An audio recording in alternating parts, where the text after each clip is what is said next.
Hi friends, ఈరోజు ఉత్తర భారతదేశ మైదానాలు 4 గురించి తెలుసుకుందాము. ఇవి 4 రకాలుగా విభజించారు. ఉత్తర భారతదేశం, ఇక్కడ పైన ఉండే మైదానాలు, కింద దక్షిణ భారతదేశం, పైన ఉత్తర భారతదేశం. ఉత్తర భారతదేశంలో పంజాబ్, హర్యానా మైదానాలు, రాజస్థాన్ మైదానాలు, గంగా మైదానాలు, బ్రహ్మపుత్ర మైదానాలు 4 రకాలుగా విభజించారు. అందులో పంజాబ్, హర్యానా మైదానాల గురించి తెలుసుకుందాము. ఇవి పంజాబ్, హర్యానా మైదానాలు. ఈ పంజాబ్, హర్యానా ఇక్కడ ఉంటాయి 2 ప్రాంతాలు. ఈ 2 ప్రాంతాలు ఈశాన్యం నుండి నైరుతికి విస్తరించాయి. ఈశాన్యం పైనుంచి కింది వరకు విస్తరించి ఉంటాయి. ఇవి ఢిల్లీ, అంబాలా ఇక్కడ ఢిల్లీ, అంబాలా ప్రాంతాలను వేరు చేస్తున్నాయి. ఇక్కడ ఈ పంజాబ్, హర్యానా ప్రాంతాలలో బంగారు భూములను దయా అని, ఖాదర్ భూములను వెట్లాండ్స్ అని అంటారు. బంగారు భూములు అంటే బురద రకంగా ఉంటాయి. అంటే కొంచెం ఆ బురదలో కొంచెం సున్నపు రాళ్ళు అని, కాలుష్యం అన్నీ ఉంటాయి. ఖాదర్ భూములో అంటే కొత్తగా ఏర్పడిన బురద భూమి. 2 రకాల భూములు ఉంటాయి. వాటిని దయా అని, వెట్లాండ్స్ అని పిలుస్తారు. చోజ్ అని ఈ ప్రాంతంలో విస్తరించి ఉంది. చోజ్ అంటే తీవ్ర క్రమక్షయం, అంటే నదీ క్రమక్షయం, అంటే నది ఎండిపోవడం వలన ఏర్పడింది. ఇది ఎక్కువగా ఈ పంజాబ్, హర్యానా ప్రాంతాలలో ఉండే హోషియార్పూర్ ప్రాంతంలో విస్తరించి ఉంది. ఈ సట్లెజ్, మాల్వా నది గుండా మాల్వా నది, ఇక్కడ మాల్వా నది మైదానం ఉంటుంది. ఈ సట్లెజ్ మైదానాల గుండా ఈ నదీ క్రమక్షయాలు బయటికి వెళ్తూ ఉంటాయి. థార్ ఎడారి, సింధు, జీలం, చీనా మధ్య ప్రాంతం. ఈ సింధు, జీలం, ఇక్కడ సింధు, జీలం, సట్లెజ్ నదులు ఉంటాయి, చీనాబ్ నదులు ఉంటాయి. వీటి మధ్య నుండి ఈ థార్ ఎడారి, వీటి మధ్యలో అంటే ఇక్కడ వీటి మధ్యలో ఉండే ప్రాంతాలు, వీటి మధ్యలో ఒక ప్రాంతాలను థార్ ఎడారి ప్రాంతాలు విస్తరించి ఉంటాయి. ఇక్కడ సింధు నది, ఇక్కడంతా కూడా కొద్దిగా ఎడారి ప్రాంతాలు విస్తరించి ఉంటాయి.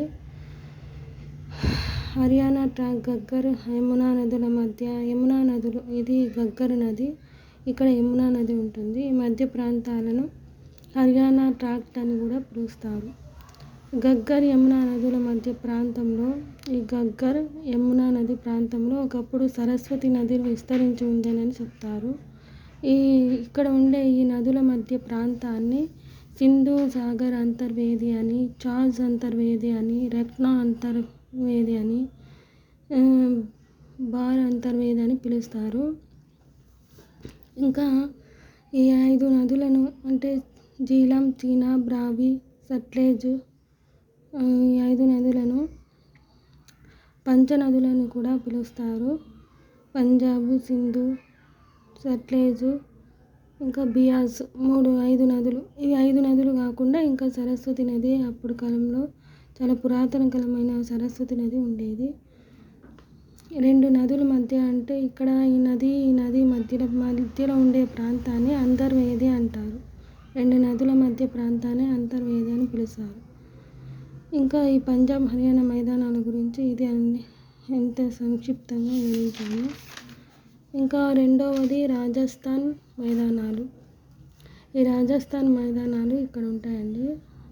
ఈ రాజస్థాన్ మైదానాలు ఇక్కడ ఉంటాయి. భారతదేశంలో రాజస్థాన్ మైదానాలు.